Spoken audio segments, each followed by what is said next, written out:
So anyways, let's take a look at the dimension itself, because this is what the entire mod is about. So let's fly around and take a look at this. Obviously you can see this water coming down. Now you can notice that it looks...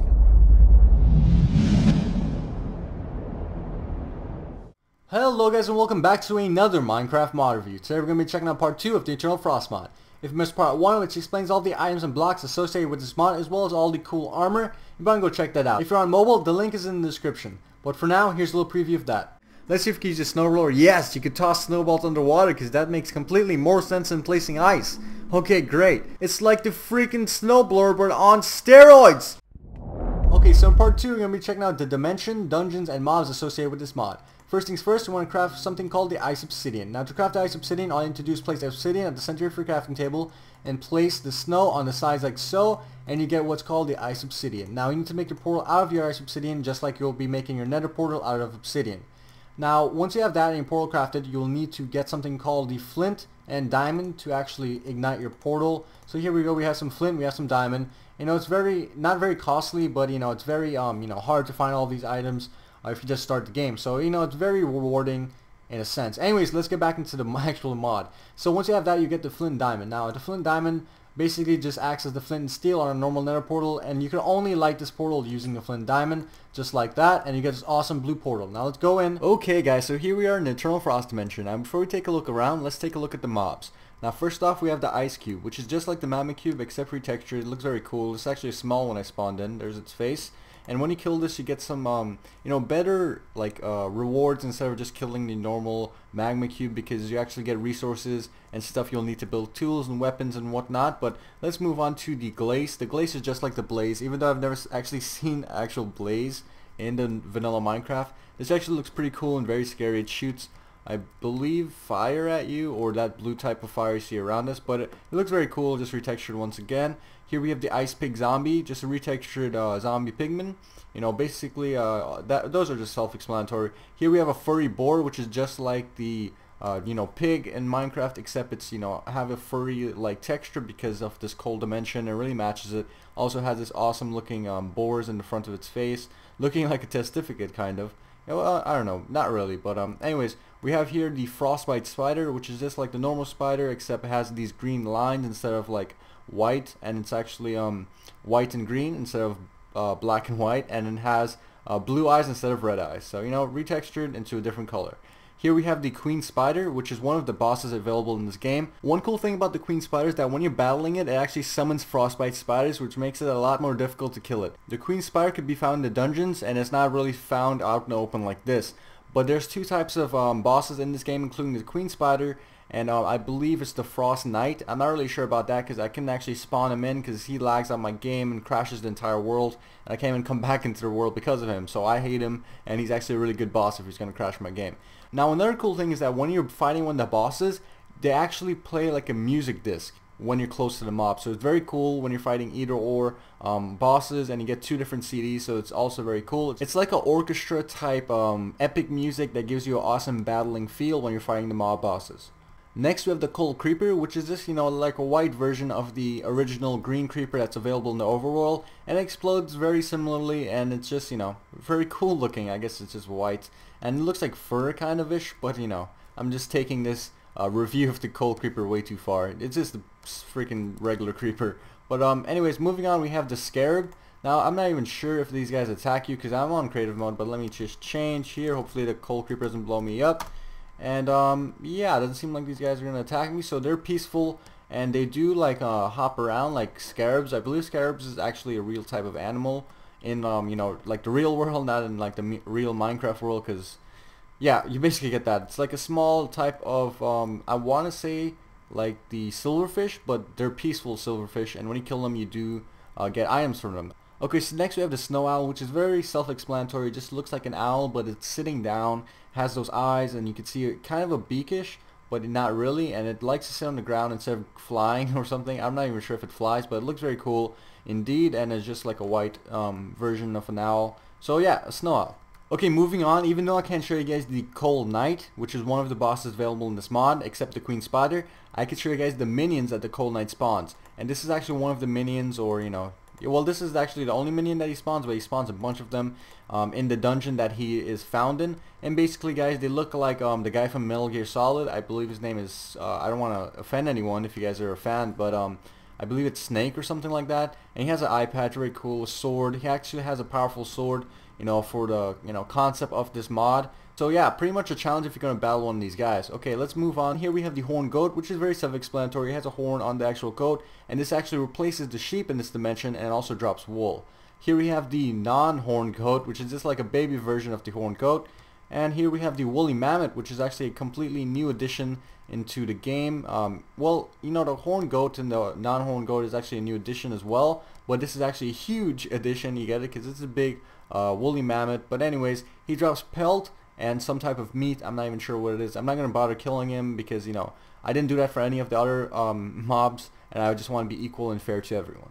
So you guys could just see it's very self-explanatory. It looks like a woolly mammoth, not very big, you know, in comparison to a goat. I'm pretty sure the woolly mammoth would have been much bigger than a goat, but you know, the idea is still there and it looks very cool. Okay guys, last but not least, here we have the Yeti. Now the Yeti just replaces the zombies in this dimension. Although he looks like he has snowballs in his hand and he's about to hit you with them, don't worry, he doesn't actually toss any of them at you. So it's pretty cool, it replaces zombies, does attack you, so you want to keep out or watch out for these guys, and they're very common since they replace the zombies.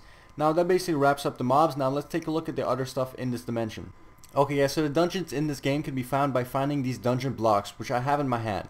Now I actually spawned this in using the creative menu, so this is not actually how you acquire it or find it. You just have to find these blocks placed around the map. And one thing to mention is that when you find this block, you won't actually find the dungeon. In order to get the dungeon, you need to punch this block. Now once you punch the block, you'll spawn in this awesome looking dungeon. Now it's very small, you're probably thinking, but once you go into it, you'll see these mob spawner, a couple of mobs spawning in this empty little area here.